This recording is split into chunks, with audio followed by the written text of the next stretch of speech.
Have a highlighter or some kind of a pen where you can draw your attention to only two forms. And the reason is because there are only two forms in this whole paradigm that depart just a little bit from the strong verb inflection. And they are the second masculine plural and the second feminine plural. And what's the difference?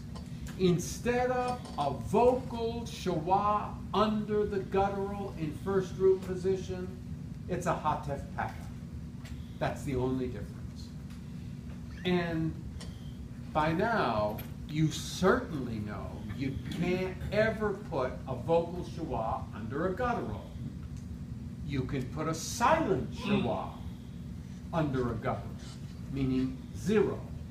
But you can't put a vocal schwa under a guttural. So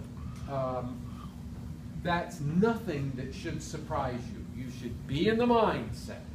If you made the mistake of putting a schwa under the guttural, it should be like looking at a vampire. You should shrink with horror and just put a little pattern in front of the schwa.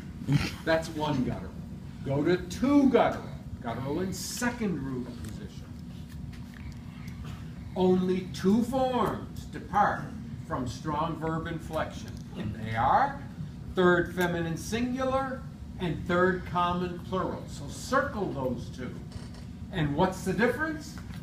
Same thing as with one guttural. You don't put a vocal schwa under a guttural. It has to be the hatef paka. So far, when we talk about the differences that weak verbs will pose for you, if it's one guttural, that's no big deal. If it's two guttural, that's no big deal. So now let's tackle third het / ayin. Every form in the paradigm behaves like a strong verb, except that second feminine singular form. And that's radically different.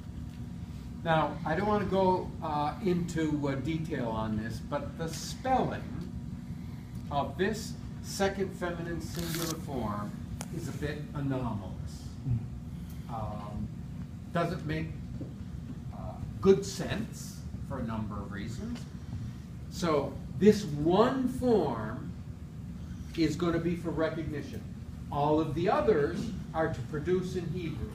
But this form is for recognition, and frankly, I never put it on a quiz anyway. Now, that doesn't mean take a permanent black magic marker and mark it out, but it's very unlikely that you'll ever see that on a quiz. Any questions about one guttural, two guttural, third het ayin?